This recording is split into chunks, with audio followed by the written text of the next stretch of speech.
That's a good thing to know.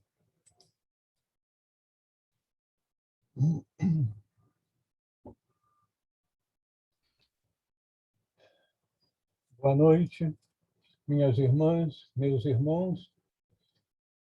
Vamos prosseguir com o nosso revigorante estudo desse maravilhoso texto que é o Evangelho de Tomé.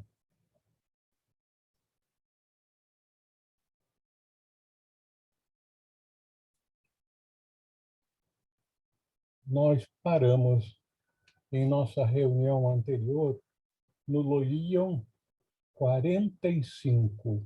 Vamos retomar agora no Loion 46. Eu prefiro ter a casa cheia com os rostinhos bonitos de todos vocês do que fazer um compartilhamento de tela, botando o texto frio aqui na tela e tendo umas poucas pessoas com retratinhos pequenininhos. Então, eu leio para vocês o Loion e a gente faz, então, essa interpretação. Então, o Loion 46. Como sempre, começa ou Jesus disse ou seus discípulos lhe perguntaram. Aqui, Jesus disse, desde Adão até João o Batista, dentre os que nasceram de mulher, não há ninguém superior a João, para que não baixe os olhos diante dele. Mas eu vos digo, quem dentre vós se tornar uma criança, conhecerá o reino e se tornará superior a João. A pessoa que fica examinando esse Loion da forma tradicional de ler um texto e procurar raciocinar com a mente concreta, se sente perdido. Meu Deus do céu, existe homem, existe gente nascida de homem se tornar criança, como é possível? Então, nós temos que estudar com os olhos do coração, com os olhos do nosso ser essencial, que é luz. Então, é com a luz da sabedoria que nós temos que examinar esse texto, para que se cumpra aquilo que é dito bem no início, no primeiro Loion desse texto, quem compreender o significado dessas palavras não experimentará a morte. Então, eu queria aproveitar, mandei para todos vocês uma síntesezinha, na verdade não foi síntese, mas uma coletânea de vários parágrafos do maravilhoso texto A Voz do Silêncio, que é uma seleção dentre os ensinamentos contidos num texto muito antigo, esotérico, o livro dos Preceitos de Ouro, da tradição esotérica budista. E eu sugeri, no início do nosso estudo, que esse Evangelho de Tomé é devido ao fato de Tomé ser um dos discípulos bem avançados de Jesus, alguém que foi enviado do norte da Índia naquele tempo, o Tibete, dos Himalaias, pelos irmãos superiores para a comunidade dos essênios, para se encontrar com Jesus mais tarde e se tornar discípulo dele. Então, esse vamos dizer, Tomé, ele tinha outro nome na sua origem, mas nós o conhecemos como Tomé. Então, Tomé conhecia, como Jesus conhecia, o livro dos preceitos de ouro, a voz do silêncio, no qual se encontra um logion. O discípulo deve recobrar o estado infantil que perder antes que o primeiro som possa lhe cair no ouvido. Recobrar o estado infantil. O que nós temos no nosso logion agora? Mas eu vos digo, quem dentre vós se tornar uma criança, conhecerá o reino e se tornará superior a João. Eu chamo a atenção disso para que a gente sempre se lembre que a verdade última é uma só. Ela é apresentada para os estudantes avançados das diferentes tradições esotéricas com roupagenzinhas, com palavras um pouquinho diferentes, mas a essência é sempre a mesma. Então, vamos estudar um pouquinho, ver o que a gente pode tirar de ensinamento para a nossa mente concreta, atual, para que, por meio dela, venhamos a soar uma nota que desperte o nosso coração. Na tradição judaica, João Batista é apresentado como tendo o importante papel de preparar o caminho do Senhor. Ele batizava entre os essênios e buscavam e preparavam os que buscavam. Buscavam o quê? O que os essênios buscavam? O que nós estamos buscando? Nós estamos buscando, como os essênios, como os tibetanos, estamos sempre buscando encontrar a verdade última. Aonde é que se encontra a verdade última? No ashram desse mestre, no Tibete,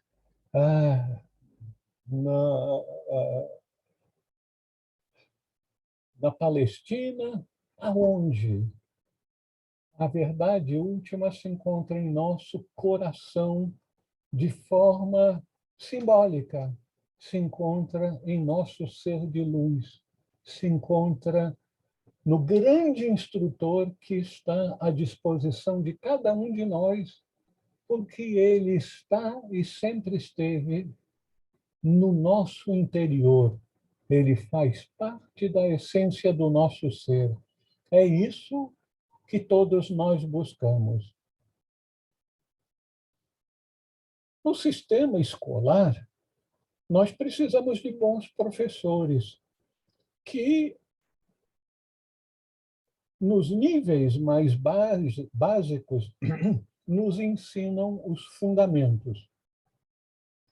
João seria, em termos esotéricos, aquele instrutor que preparava os estudantes nos seus primeiros níveis por meio do batismo. O importante do batismo não era mergulhar as pessoas na água, como faziam os essênios. Esse é o ritual externo. O importante sempre é aquilo que está ocorrendo no interior.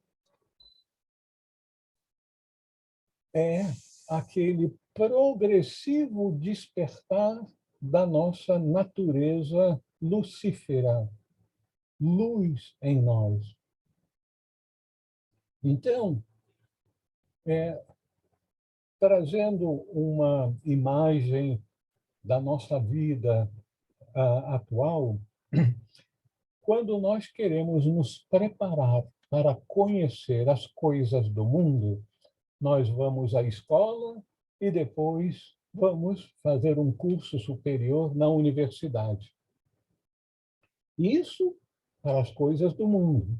Agora, para as coisas do reino de Deus, o que a gente precisa é fazer o vestibular para se tornar uma criança.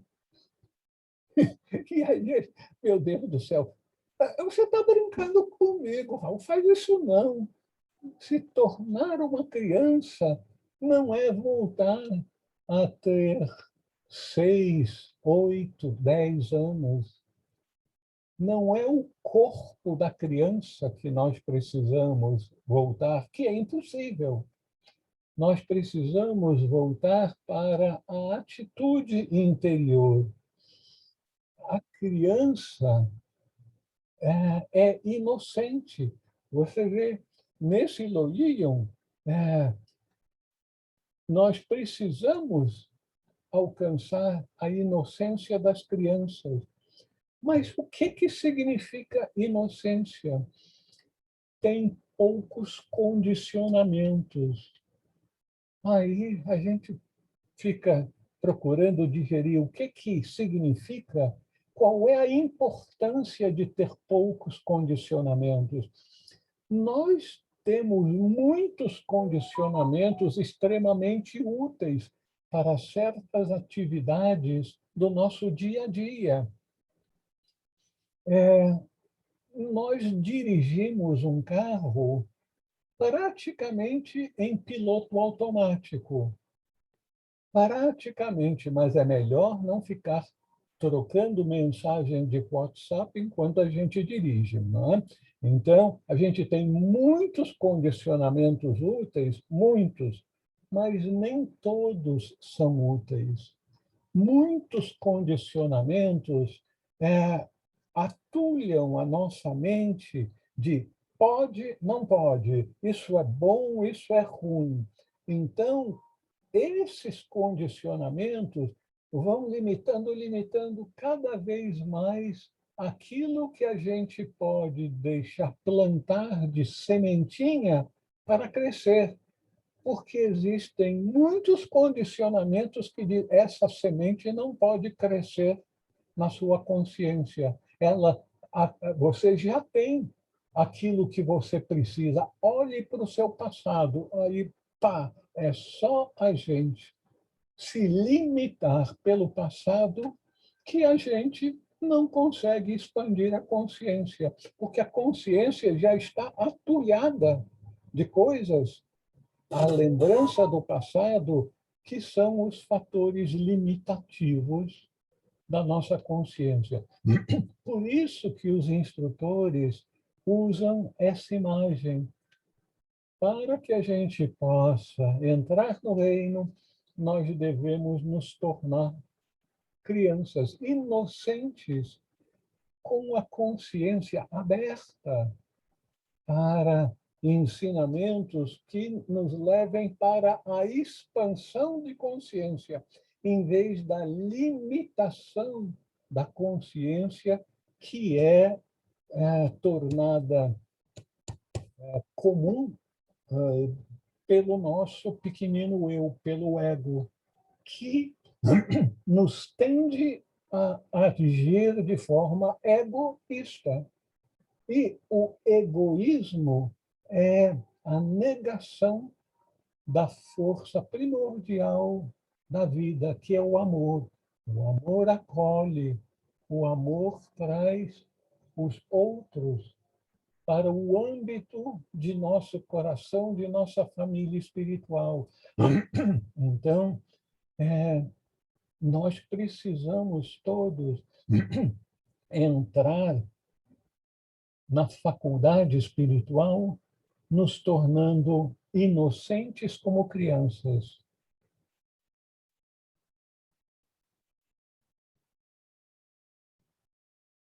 O amor, então, é a ferramenta que nós vamos ter que trabalhar enquanto estivermos aprendendo na universidade espiritual. Agora, uma expressão que nos traz assim um pequeno desconforto inicial é a separação. Dentre aqueles nascidos de mulher, nenhum é superior a João. Todos os seres humanos nascem de mulher, não nascem de homem. Todos os seres humanos, no sentido de todos aqueles que assumem um corpo físico, uma personalidade, necessariamente nascem de mulher. Mas aqui o nosso instrutor diz que nós devemos nascer do ser superior, nós devemos nascer do homem primordial. Nós devemos nascer no sentido de despertar a consciência que a nossa natureza última é lucífera, é luz, sempre existiu. Nasceu do homem, supostamente homem original, o ser humano original, que é a fonte de tudo, que nós chamamos de Deus. Então, aquele que nasce em consciência do homem primordial é o Cristo. Mas o Cristo já existe em nós desde o início da manifestação, quando supostamente Deus disse: faça-se a luz, e a luz apareceu. A luz é isso, é o Cristo, é aquela força, forrat, como os tibetanos chamam, que dá início ao processo de manifestação no mundo, as coisas sutis, espirituais, e depois, cada vez em planos cada vez mais densos, até que apareçam as formas físicas e, finalmente, o ser humano, que é a joia da manifestação. Então, o grande instrutor é Cristo. É ele que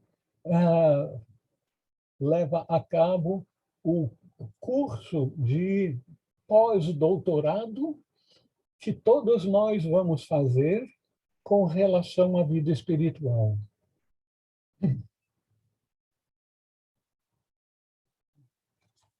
Vocês gostariam de fazer alguma observação, alguma pergunta?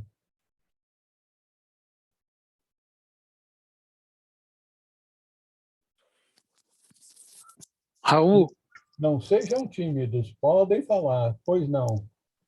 Raul é Douglas, aqui de cima. Douglas, pois não. Boa noite, meu irmão. Boa noite. Não, era só para saber o seguinte, quando o Tomé e Jesus falam que nós devemos ser igual crianças, eu entendi.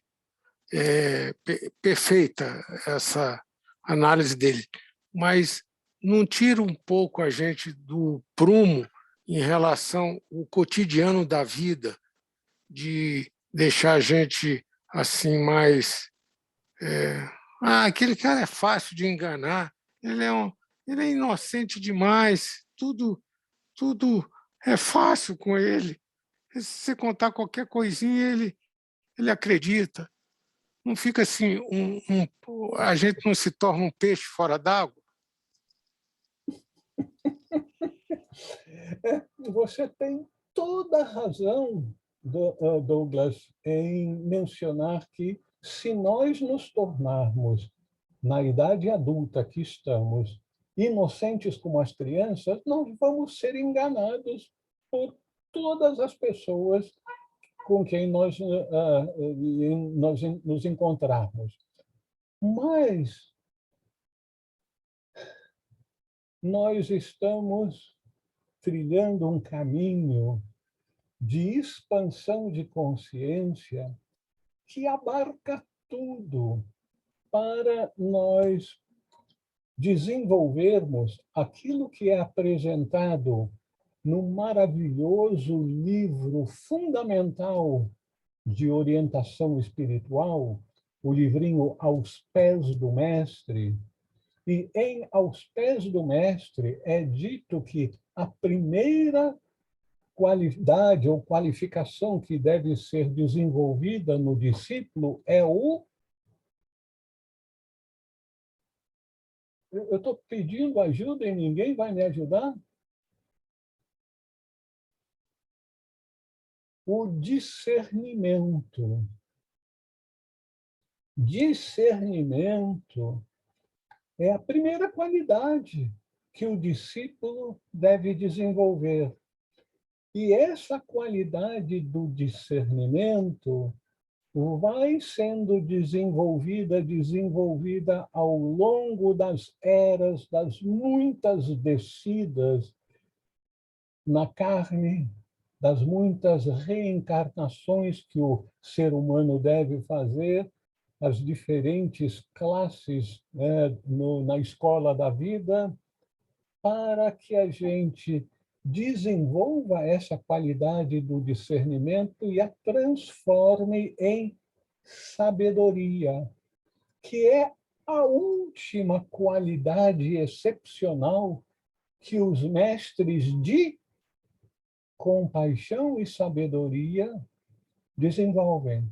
Então, a última qualidade a ser desenvolvida pelos iniciados é compaixão e sabedoria, porque sabedoria é a capacidade de reconhecer as situações no aqui e no agora dentro do âmbito da eternidade, de tal modo que as pessoas nunca venham a decidir algo, tomar uma atitude no presente que não é apropriada. Era apropriada no passado, será apropriada no futuro, mas no momento presente não é apropriada. Então, não é sabedoria.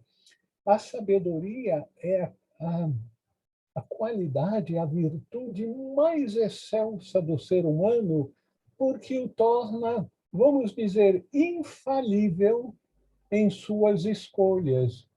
Então, Douglas, se tornar inocente como uma criança, inicialmente pode nos tornar vítimas dos espertalhões desse mundo. Mas nós estamos sendo chamados para nos prepararmos para a vida eterna, para a vida da sabedoria, a vida do acolhimento. Acolhimento, sabedoria. Será que todos nós acolheríamos em nossa casa com igual respeito e consideração? Não fiquem chocados com o exemplo que eu vou dar, hein? Vocês acolheriam igualmente Lula e Bolsonaro em sua casa?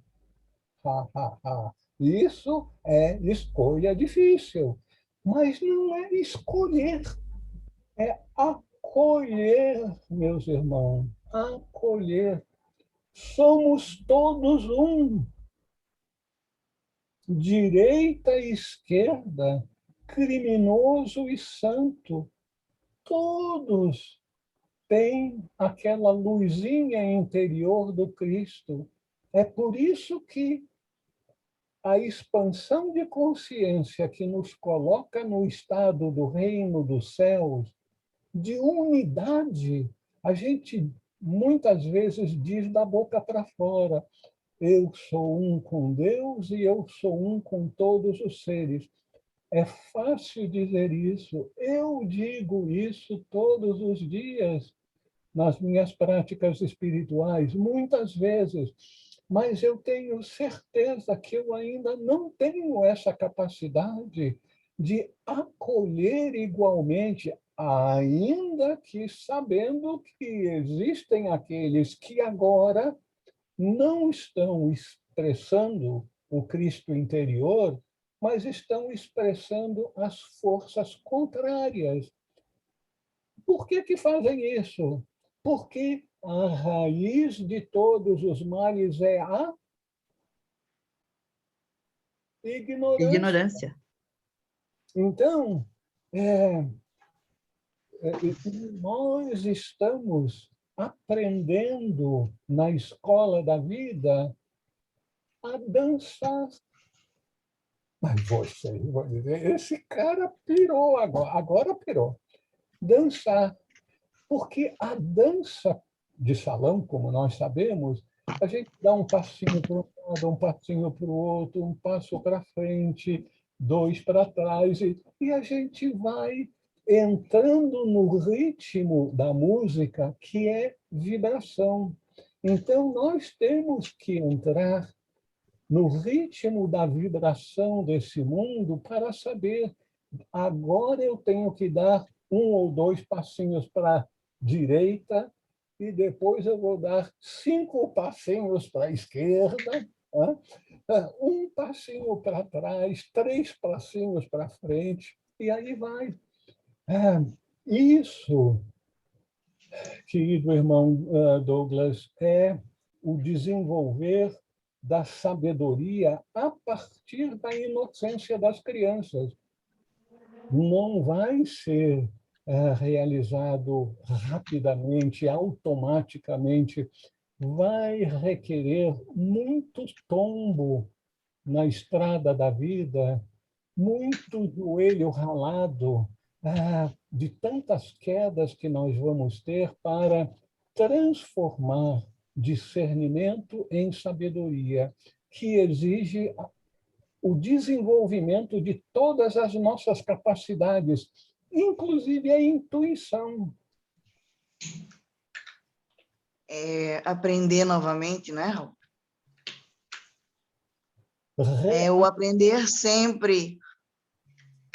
E o processo de aprendizado está sempre em processo, porque muitas vezes o aprendizado num nível superior é um ajuste para acolher outras situações, outras pessoas que antes não estavam sendo acolhidas. Então, esse reaprender é uma maior expansão de consciência para um maior acolhimento de todos os nossos irmãos e irmãs que conosco trilham a senda de volta à casa do Pai. Então Raul, complementando isso que você falou, eu acho que Paulo falou uma grande verdade quando ele falou aos irmãos não me lembro se foi aos Coríntios, ele falou assim: sejai como uma pomba e uma serpente. Ou seja, a mansidão da pomba e a esperteza da serpente, né? Por mais inocente nós sejamos, nós temos que ter essas duas características, então. Sem sombra de dúvida. Você vê, o mestre nos passa imagens para facilitar o nosso entendimento profundo, imagens que inicialmente nos chocam. Sermos inocentes, bobinhos como as pombas, e sermos sábios como a aparentemente perigosa serpente. Pode pegar uns... Então, nós temos... O nosso processo de aprendizado requer cada vez mais expandirmos a consciência, expandirmos para que a gente possa acolher os nossos irmãos com um discernimento avançado que está beirando a sabedoria. Porque se nós só formos mansos como as pombas,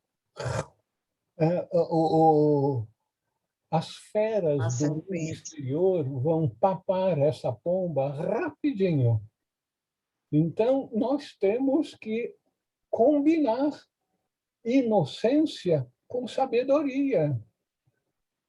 E isso, minhas irmãs, meus irmãos, se nós formos sinceros conosco mesmos, nós vamos saber, sabemos isso, como é difícil a gente ser sábio para acolher a todos sem ser devorado pelas, pelas feras da floresta de concreto na qual nós vivemos.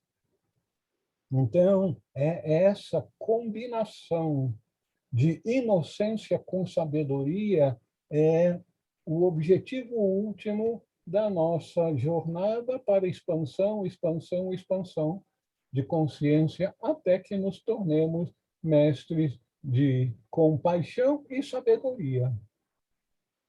Vamos continuar? Obrigado, Raul. Pois não, meu caro.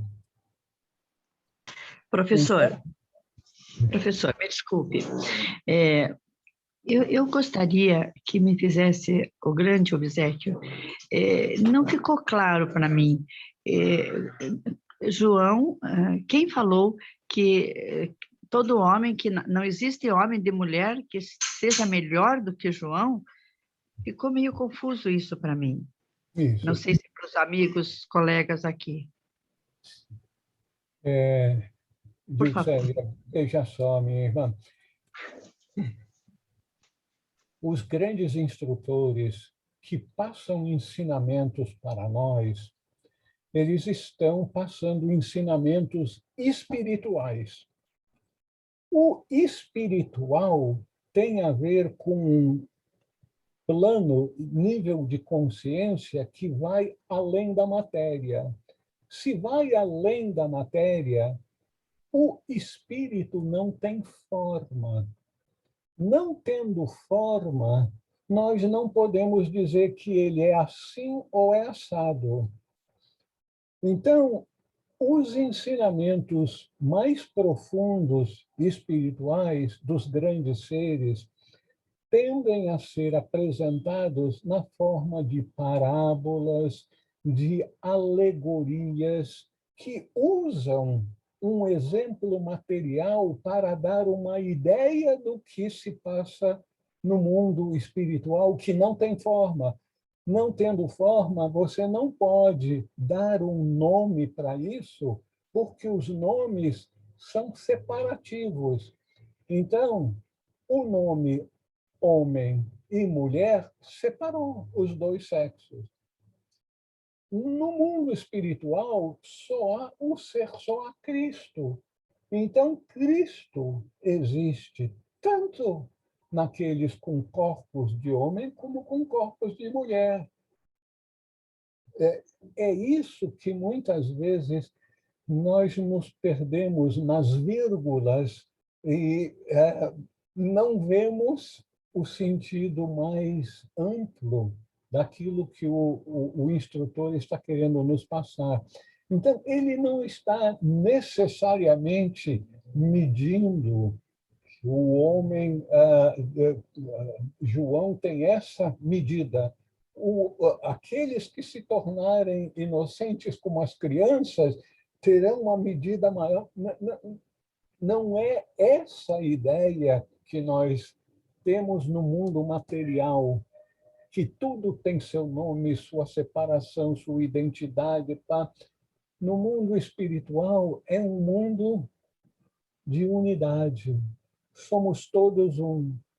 Ainda que sendo células desse grande, vamos chamar, organismo espiritual, as células no nosso corpo, as células do cérebro têm uma função, do coração tem outra, do fígado tem outra, do intestino tem outra, todas elas são necessárias, mesmo as células do intestino.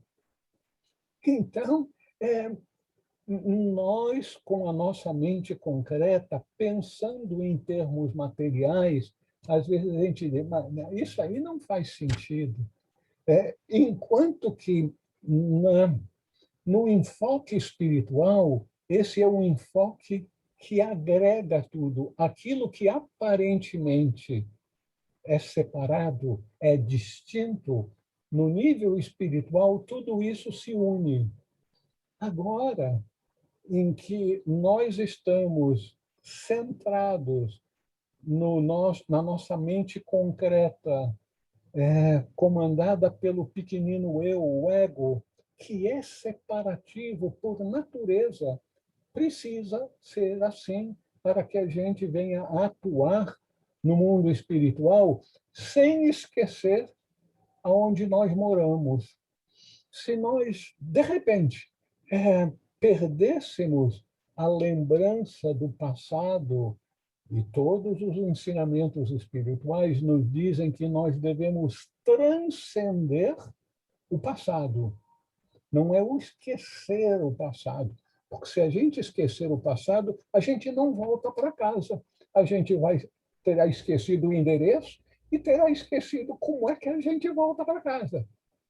Então, você vê que esse nosso aprendizado espiritual requer uma mente, um foco diferente de abrangência. Você cada vez mais traz mais e mais do mundo para acomodar todos, inclusive esquerda, direita, lulistas, bolsonaristas, todos fazem parte da mesma família humana. Quando a gente diz isso, e a gente menciona o nome desses dois líderes, imediatamente a nossa mente... Não, eu não acredito, Raul, que você esteja dizendo o nome desses dois numa mesma frase. Isso aí é inaceitável para a mentalidade do ego. Você tem toda a razão, é inaceitável. Mas no sentido espiritual que nós estamos procurando alcançar, isso é uma realidade. Somos todos um. Todos nós dizemos isso, somos todos um. Porém, será que a gente vivencia isso? Ana Cib, por favor, Licença, Raul. queria continuar. A Ana Cib queria dizer alguma coisa. Com licença. Pode falar, Eu Ana. escrevi, Raul, agradecendo. Eu cheguei atrasada, como sempre, mas assim, eu me esforcei para hoje poder assistir e lhe parabenizar por tanta sabedoria que você transmite com seus ensinamentos, com as suas leituras diárias. Isso é uma força muito grande quando nós estamos passando por tantas dificuldades no mundo, né? Então essas suas palavras são de uma sabedoria assim sublime, e se forem bem aproveitadas, como eu acredito que o são por todos nós que estamos nesse grupo, a gente vai poder transmitir um pouco dessa luz, viu? Então eu levantei a mão para isso, eu fiz um textinho também, agradecendo esses ensinamentos assim tão sublimes que você passa para a gente, maravilhoso, mas eu sou sotiete, eu não posso nem falar que eu sou suspeita, né? Então tá, Raul, Deus lhe abençoe, maravilhoso, viu? Lhe ouvir sempre, sempre. Muito obrigado, Anassi, muito obrigado. Essa nossa querida irmã, Anassi, é uma pessoa grande batalhadora, grande estudiosa, muito sincera e muito assertiva. E essa nossa querida irmã foi aceita num curso de pós-doutorado espiritual, sendo que ela teve como entrada uma espécie de vestibular de grande dor física, de saber que está passando por uma certa doença física, que está começando a superar. Então, ela... E numa das coisas, Raul, que já que você falou, assim, a maioria das pessoas não me conhece aqui, eu não tenho o tabu de dizer a palavra câncer. Então, se eu tenho que enfrentar esse câncer, já não é a primeira vez que eu enfrento. Eu tive um câncer em 97, fiz uma cirurgia também de emergência em 2018, e agora eu estou com esse diagnóstico desde o início desse mês, né? Eu fiz os exames no mês passado, estou com câncer de intestino. Mas eu aprendi, nessa minha luta contra o câncer, que a gente não tem que ter medo de dizer, né? Porque, assim como eu o enfrentei durante todos esses anos e fui bem-sucedida nos outros que aconteceram, eu acredito assim, que há uma força naquela pessoa que sobrevive, como eu. Eu sou uma sobrevivente de outras oportunidades, e a Sociedade Teosófica me ajudou muito, a Ordem Rosa Cruz, e a Igreja Católica também, a Igreja Católica Liberal, que eu conheci na Sociedade Teosófica em 2013, e que me fez voltar para a Igreja Católica. Eu acho que todo mundo sabe que, experimentalmente, em termos de congregação, eu frequento a Igreja Católica. Me sinto assim, muito feliz, depois do Papa Francisco, principalmente. Eu voltei às minhas origens, que eu era catequista, né? E agora eu estou passando por essa luta. Gostaria, inclusive, de pedir a todas vocês, todos, que vibrassem positivamente por mim, mas eu estou me sentindo assim, muito assistida, né? Estou me sentindo muito assistida nessa batalha mais uma vez. E é como você falou, é uma pós-graduação, né, Raul? Já não é a primeira que eu passo. Mas mas é assim mesmo, né? Eu acredito que só quem sabe é quem passa. Mas assim, eu estou bem, eu estou confiante, e eu optei por não fazer cirurgia, e eu vou fazer acompanhamento, né? E é isso, a gente vencendo um leão todo dia, né? Eu agradeço demais, Raul, pessoalmente, me manda muita coisa bonita pessoalmente, né? Não só nesse grupo, e eu agradeço demais, Raul, a ajuda que você tem me dado, tá bom? Um abraço, gente. Um abraço para a Anaci, muita força para ela.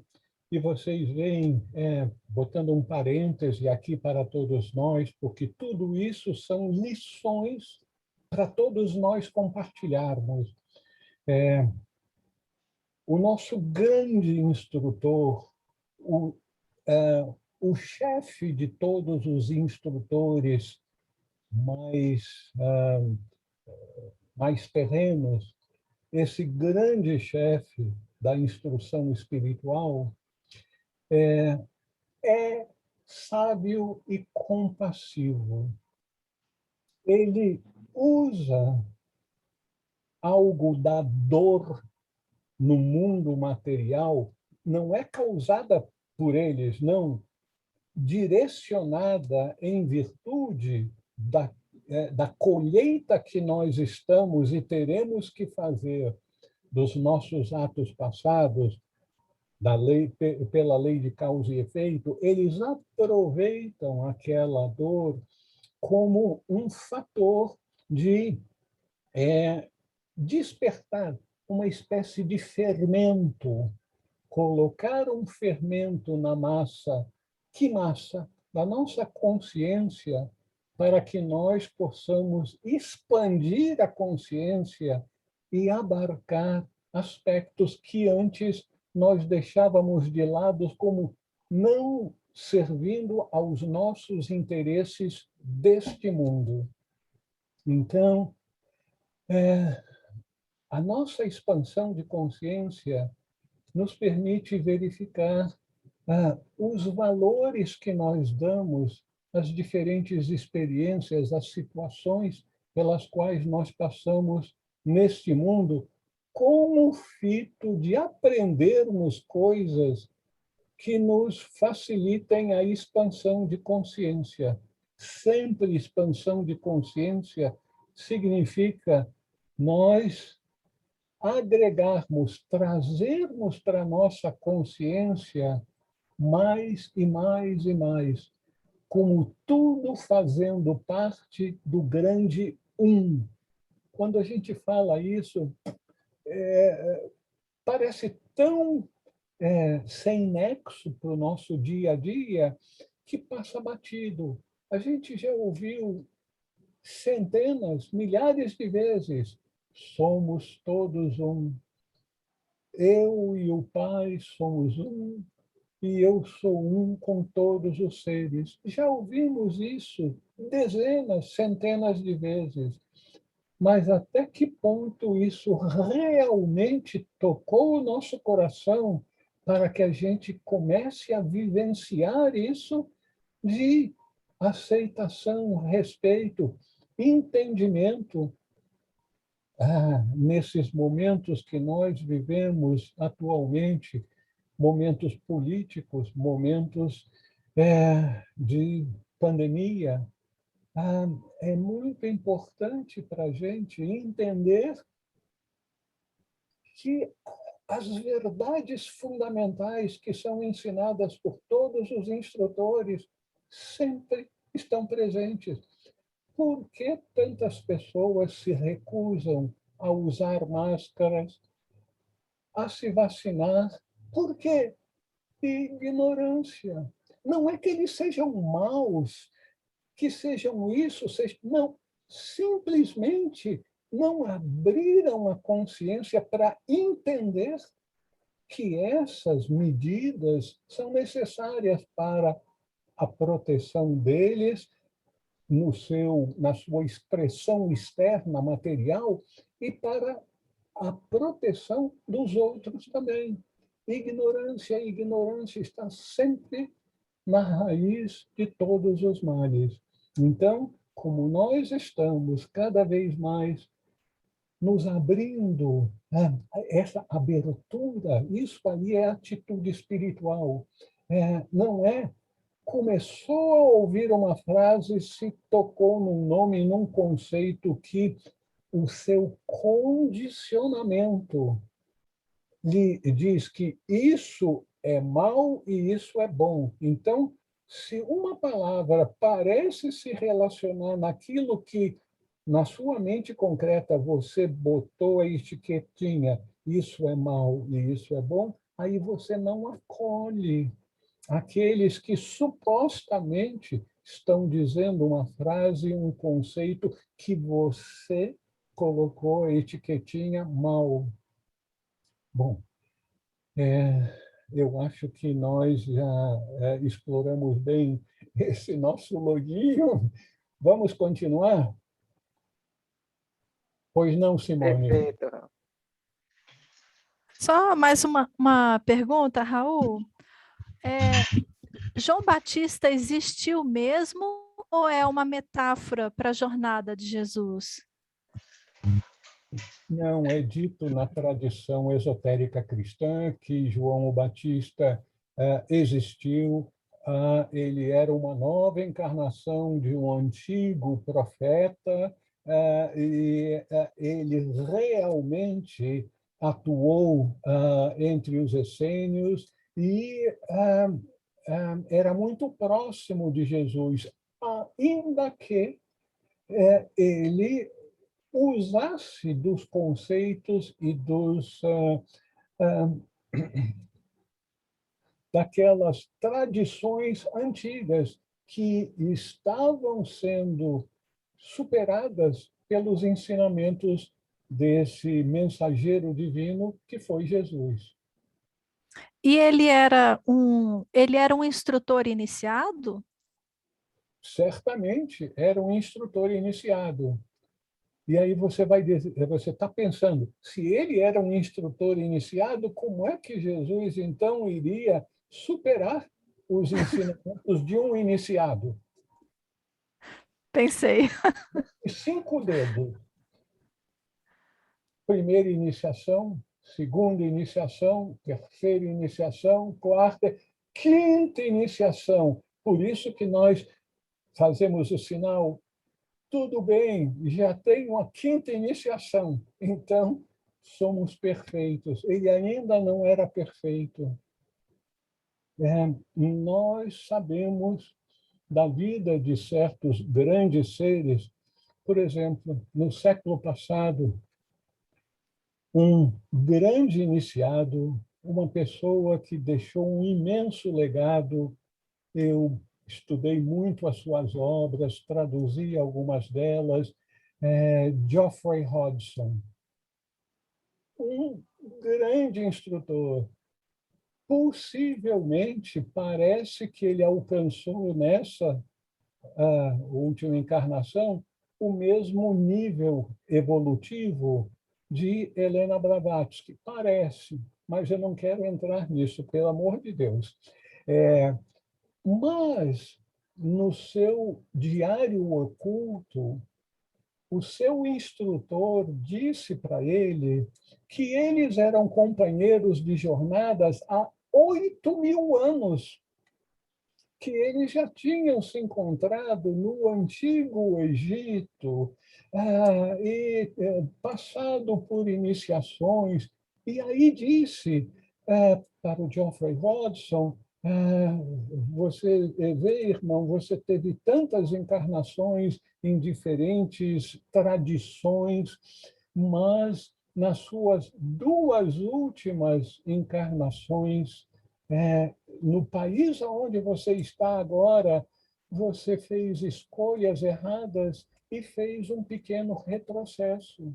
Você vê, esse grande ser, Geoffrey Hodgson, legando para o conhecimento daqueles que usufruíam desse maravilhoso cabedal de ensinamentos que ele nos legou em diferentes livros, inclusive nesse do seu diário oculto, que ele tinha escorregado nas 2 últimas encarnações. Por isso que ele teve uma vida emocional tão difícil. Ele perdeu a sua primeira companheira de vida por uma doença. Então, se sentir sozinho como personalidade no meio da vida é uma coisa difícil. Então, só isso. João Batista era um ser real, era um iniciado, mas certamente não era do mesmo nível de Jesus. Então, ele estava passando a sabedoria da sua tradição, mas ainda ia ser complementada e atualizada por uma sabedoria apropriada para uma nova expansão de consciência da humanidade.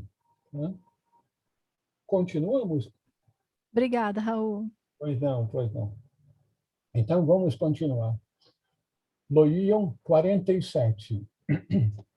Jesus disse: não é possível um homem montar 2 cavalos ou retesar 2 arcos, como é impossível que um servo sirva a 2 senhores, pois ele honrará um e desprezará o outro. Ninguém bebe vinho velho e logo em seguida deseja beber vinho novo.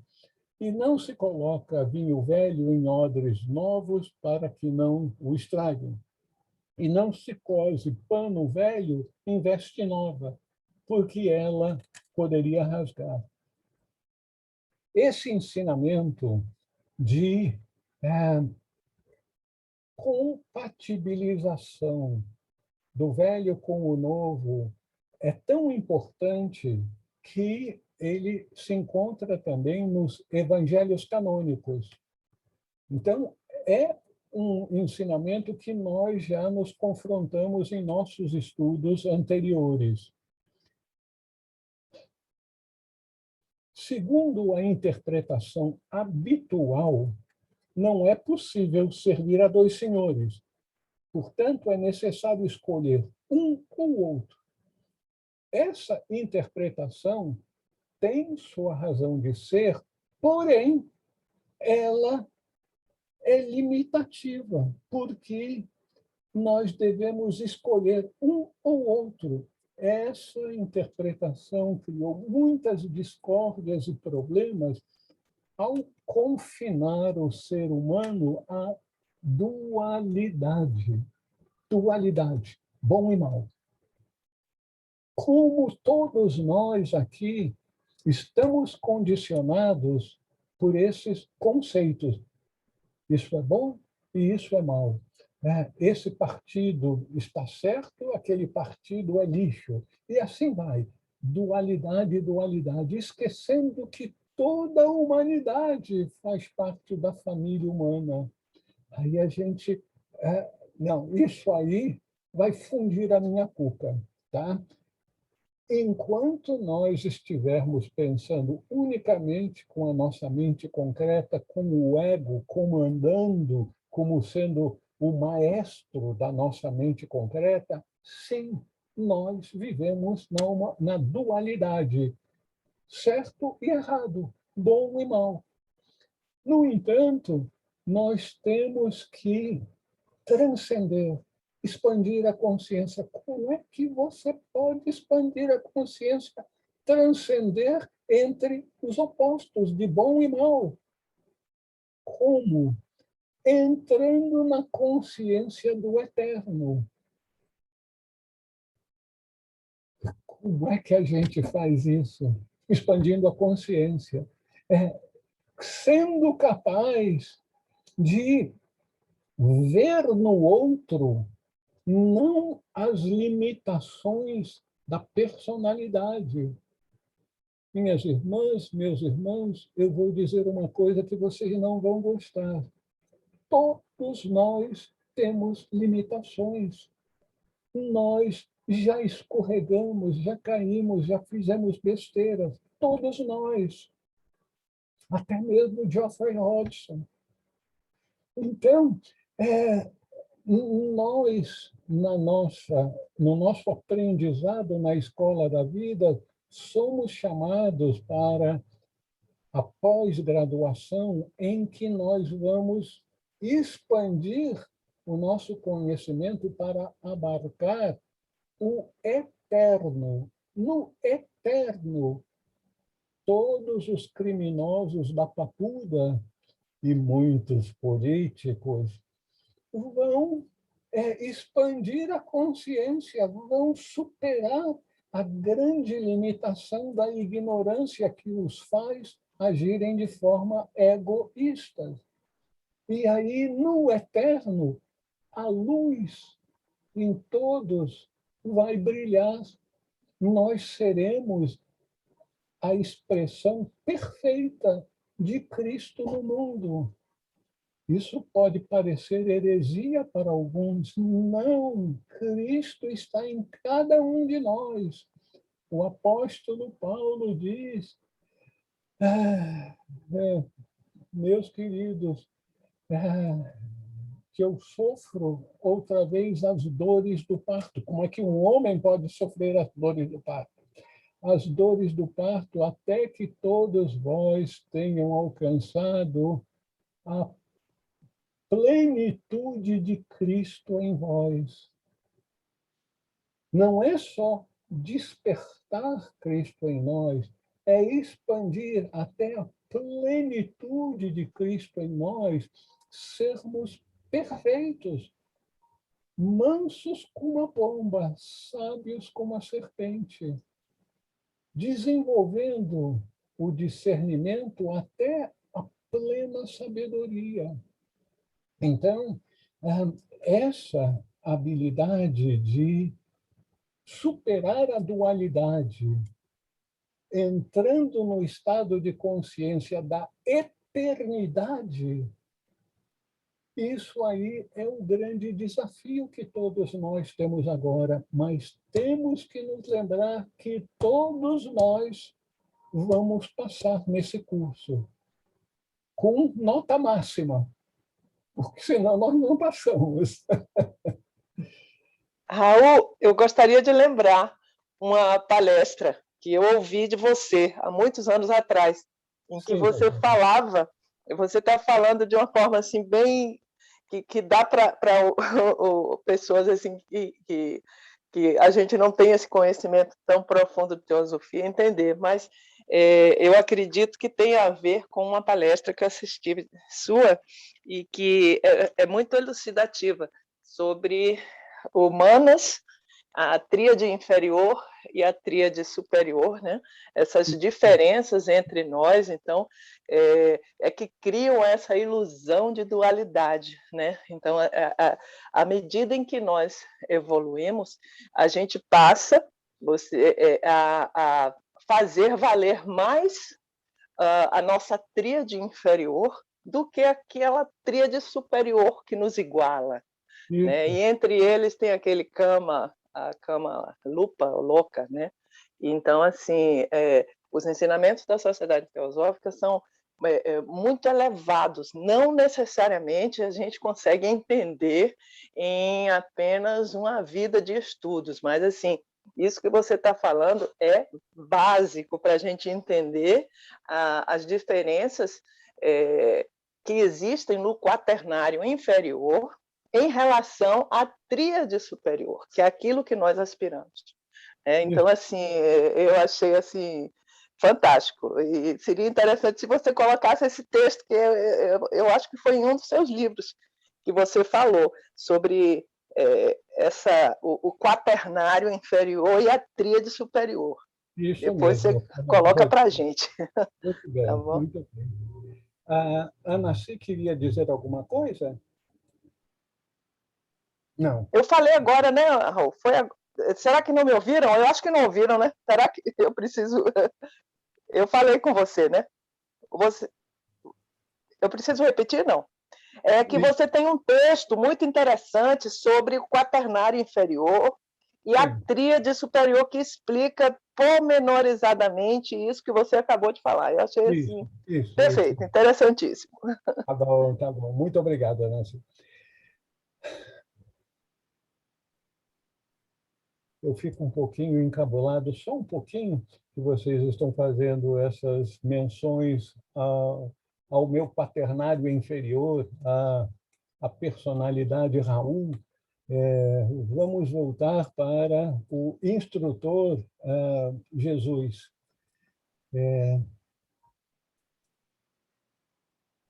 Meus queridos, nós temos tanto para aprender e é uma grande pressão psicológica para os facilitadores, como eu, quando repetem os ensinamentos dos grandes seres, sentir como eu ainda tenho muito que aprender daquilo que eu passo recebido dos grandes seres e que eu ainda não consigo manifestar plenamente. Então, com esse parênteses, vamos voltar para o nosso estudo aqui e a sabedoria do nosso mestre. Então, expandirmos a consciência para transcendermos a dualidade e abarcarmos a unidade.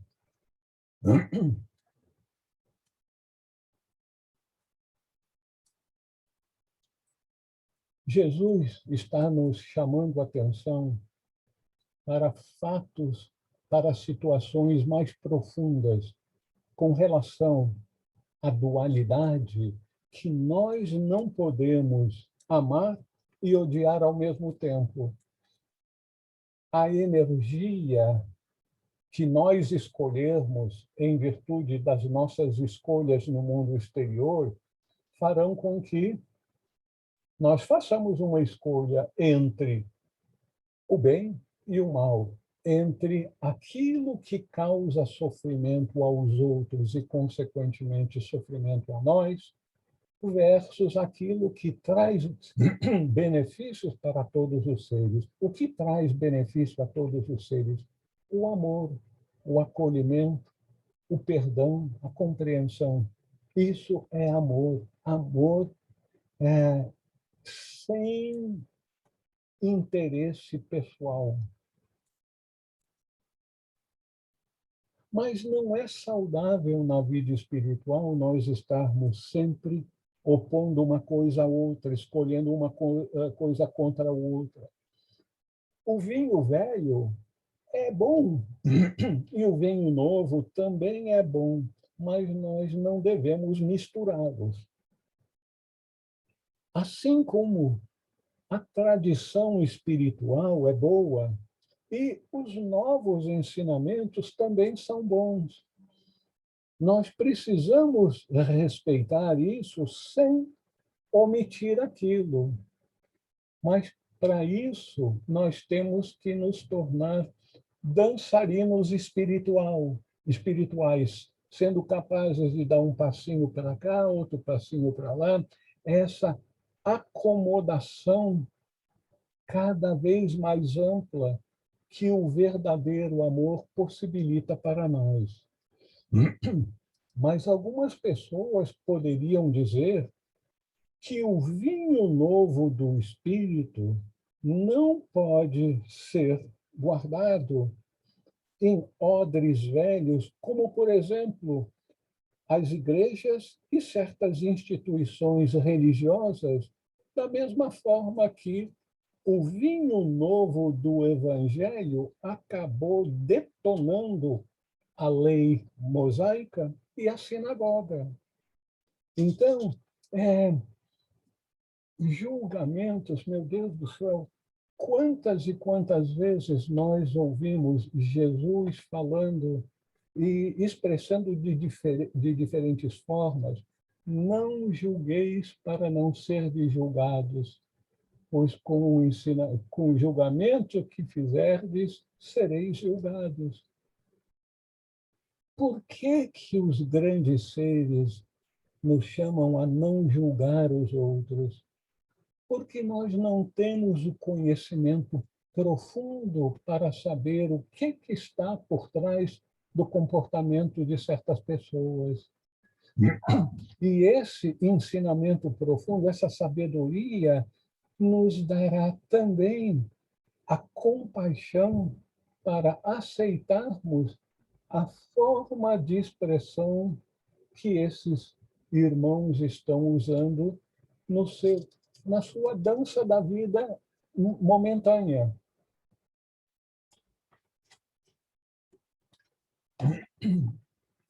Nós sabemos, em virtude de nossos estudos da ciência, que não é possível examinar as recentes descobertas da física quântica com os parâmetros da física newtoniana.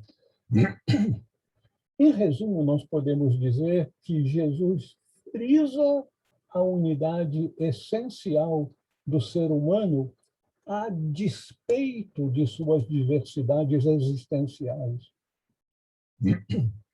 Se, por um lado, o ser humano deve fazer escolhas diárias na pluralidade do mundo exterior, ele deve manter a sua unidade interior, o seu acolhimento a toda a humanidade, a toda a família humana, sabendo que existem muitos, e bota muito nisso, daqueles que estão inteiramente tomados pela ignorância, fazendo escolhas negativas, que vão causar sofrimento, e muito sofrimento. Nós vemos isso em todos os níveis, principalmente a níveis de liderança econômica, política, não importa em que ramo. O nível de consciência das pessoas vai ser indicado pelas escolhas que eles fazem em nossa vida diária. Então, a despeito de todos os zigue-zagues das novidades de cada dia, o vinho velho do eu divino em todos os seres deve eclipsar todos os vinhos novos do pequenino ego humano. Então, é a essência desse ensinamento. É um grande desafio existencial para todos nós, porque nós sabemos que nós não temos ainda o devido nível de sabedoria e compaixão para fazermos escolhas apropriadas, sábias, a cada passo da nossa jornada nesse mundo.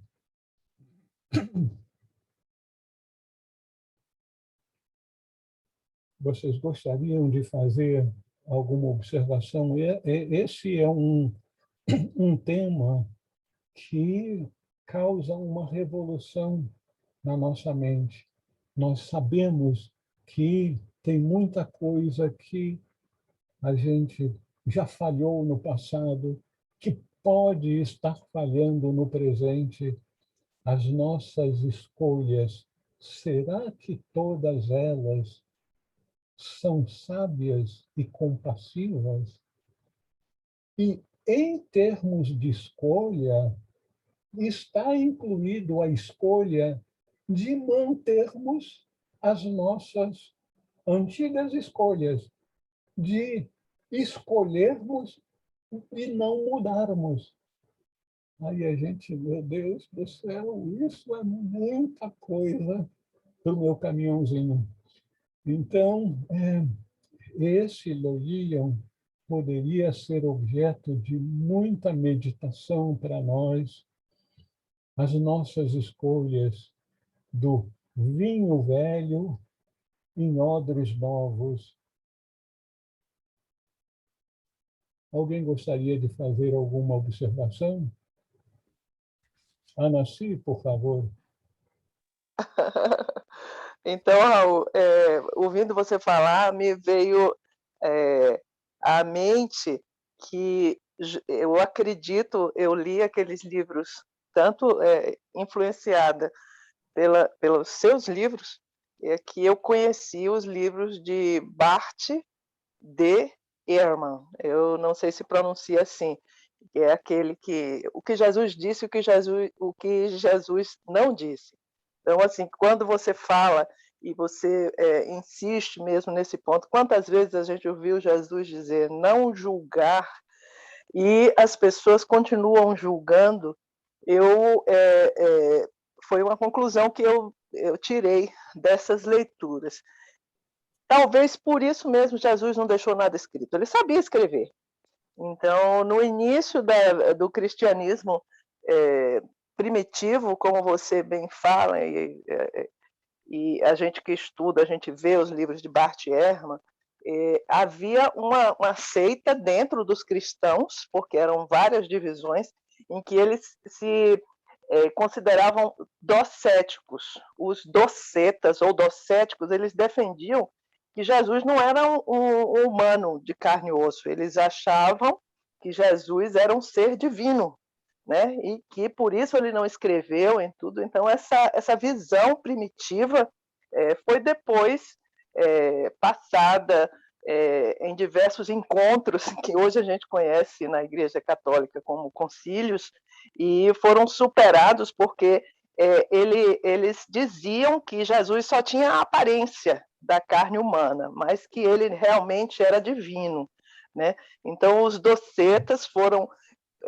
confrontados pelos antes-docetas, e dessa controvérsia toda inicial, Clemente de Alexandria, os grandes escritores do século II, tiraram essa conclusão de que Jesus era tão divino, tão superior, que ele sabia que se ele tivesse colocado por escrito os ensinamentos dele, esses ensinamentos seriam alvos de interpretações mil, e a essência do ensinamento dele era muito superior às conversas e às interpretações que poderiam surgir.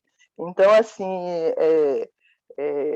isso que você fala é fundamental da gente conhecer, pois Jesus falava, mas aquilo que a gente sabe que Jesus falou é aquilo que dizem que Jesus falou, né? Então ficou as escrituras, o primeiro evangelho que foi escrito foi o de Marcos, então foi no ano 70, anos depois, décadas depois que Jesus tinha sido crucificado e morto. Então, será que a memória desses homens seria suficiente para descrever tudo aquilo que ele falou? Certamente não. Inclusive, nos evangelhos canônicos, dizem que não, que Jesus falou muito mais do que isso.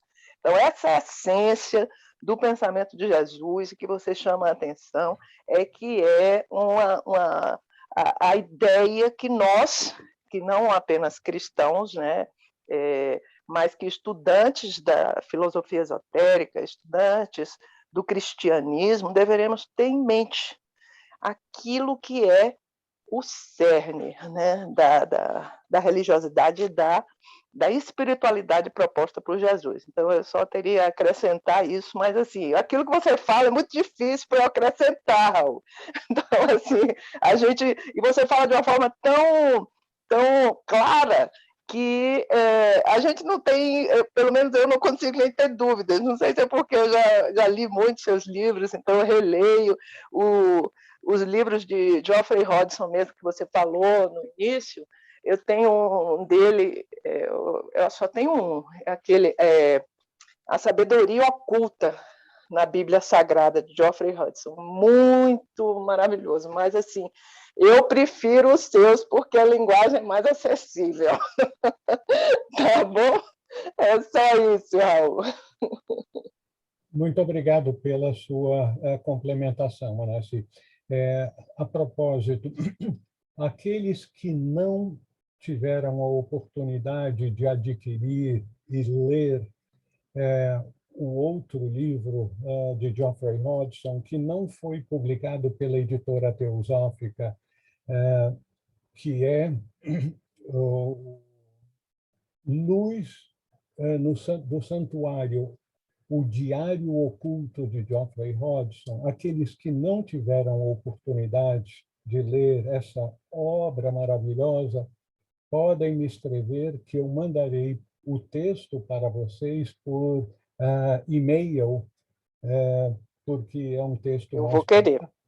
Então, vocês, por favor, me mandem mensagem, porque falar entra por um ouvido e sai pelo outro, e os meus ouvidos são obstruídos por aparelhinhos para melhor audição. Então, por favor, para que eu não prove que eu sou presidente do clube do Mistici, vocês, por favor, mandem por escrito. Bom, então, com relação ao que a Ana se disse sobre a história do cristianismo primitivo, a história dos grandes movimentos espirituais está ainda encoberta por muita poeira, criada por diferentes grupos com interpretações diferentes. Da mesma forma como Jesus, o grande instrutor divino, também os ensinamentos do grande instrutor Siddhartha Gautama, conhecido como o Buda, ele também não escreveu seus ensinamentos. Seus discípulos que anotaram, os antigos tinham uma memória de elefante, né? E então, eles, como não liam, como não tinham televisão e celular, eles não tinham tanta coisa assim baratinando a mente deles. Então, eles se lembravam com bastante exatidão das palavras de pessoas que os impressionavam. Então, tanto no caso do cristianismo dos primeiros tempos, como do budismo dos primeiros tempos, aquilo que foi inicialmente colocado de forma escrita foram os ensinamentos para o público. O budismo esotérico, as práticas esotéricas do budismo, quando pela primeira vez, vários séculos depois da morte de Siddhartha Gautama, foram colocadas por escrito, muitos dos estudiosos antigos disseram, não, isso aí não faz parte do budismo, eu não conheço isso. Compreende-se que eles não conheciam porque eram ensinamentos esotéricos. O esotérico, por definição e por requisito histórico, não é para ser divulgado a todos. Por que Jesus disse, não joguei vossas pérolas aos porcos? Aqueles que ainda estão vivendo na materialidade, no sentido, os seus valores são materiais, porque todos nós vivemos na materialidade, mas os valores, os objetivos de vida são materiais. Então, vale tudo para conseguir meus objetivos materiais, dizem os materialistas. E mesmo aqueles que estão despertando espiritualmente, até que eles venham a interiorizar os ensinamentos para o grande público, eles não serão admitidos nos grupos internos. No cristianismo, por exemplo, eu convido a vocês a procurarem avaliar até que ponto vocês colocam em prática no seu dia a dia os ensinamentos que Jesus nos legou no Sermão da Montanha, capítulos 5, 6 e 7 de Mateus. Leiam com atenção, com o coração aberto, esses 3 capítulos de Mateus, o Sermão da Montanha, e depois perguntem a si mesmo, será que eu estou vivenciando todos esses ensinamentos? Se vocês estiverem vivenciando esses ensinamentos, vocês farão jus a serem admitidos em grupos esotéricos em que os ensinamentos avançados, e principalmente as práticas espirituais que promovem a expansão de consciência, será colocada à disposição de vocês. Assim como os budistas, vários séculos depois da morte de Siddhartha Gautama, diziam que os sutras budistas não faziam parte da tradição, porque eles não conheciam, e não conheciam porque não foram admitidos nos ensinamentos internos. Então, essa questão do desenvolvimento histórico dos ensinamentos dos grandes mestres, a gente tem que ter muita humildade, porque a gente conhece razoavelmente os ensinamentos abertos para o público, mas nós conhecemos pouco dos ensinamentos internos que foram transmitidos aos eleitos, como é dito em outras passagens do Evangelho de Tomé. Os eleitos são aqueles que estão preparados para receber esses ensinamentos ocultos. Por quê? Preparados em que sentido? Que já transcenderam o egoísmo, estão vivendo de forma altruísta para o bem de todos os seres, então eles podem receber aqueles ensinamentos que vão expandir a consciência, e com a expansão de consciência vão ativar os poderes ocultos que todos nós temos, mas estão desativados. Foi dado um cliquezinho no nosso computador humano para que nós só venhamos ter acesso a esses programas avançados que vão fazer aflorar os nossos, a nossa capacidade crística, por exemplo, de se desmaterializar nesse lugar e se materializar em outro. E não só se desmaterializar, mas desmaterializar outras coisas ou outras pessoas. Vocês já imaginaram o que nós... as abominações que nós faríamos se nós tivéssemos o poder de desmaterializar pessoas? Nós iríamos escolher esse, aquele, para serem desmaterializados aqui e materializados bem no meio da Antártida, que é o continente mais deserto, mais difícil de sobreviver. Infelizmente, nós provavelmente faríamos isso. Então, o conhecimento esotérico só é colocado à disposição daqueles que estão preparados, daqueles que se tornam cada vez mais inofensivos no mundo, como as pombas, e cada vez mais sábios, como os nagas, os sábios da antiguidade que eram referidos como serpentes. Meus queridos irmãos e irmãs, o relógio está fazendo tic-tac, tic-tac, e nós já passamos da nossa hora.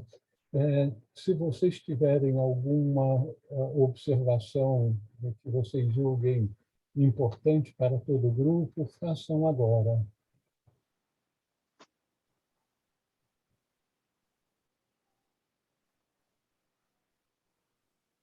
Raul, rapidinho, só para sintetizar assim, um pensamento que me vem.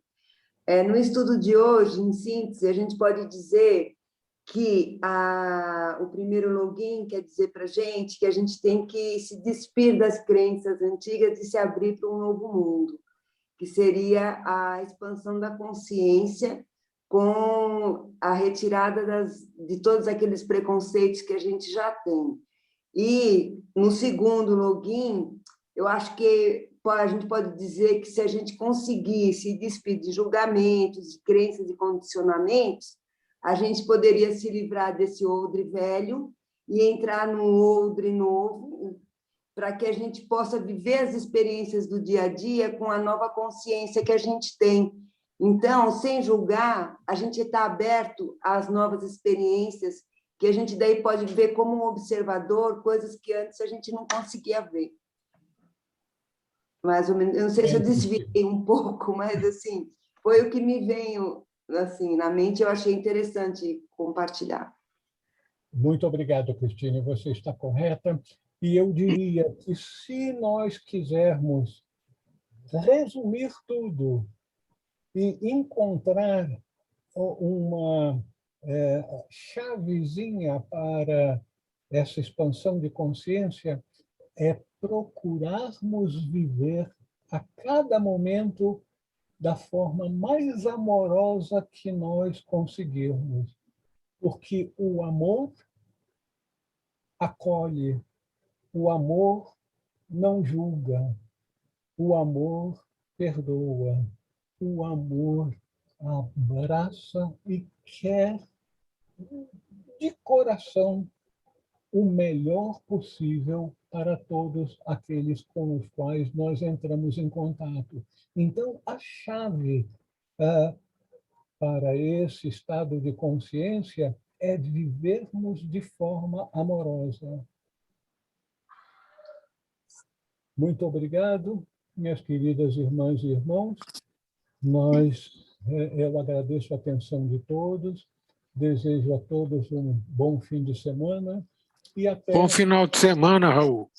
Tchau, tchau. Tchau.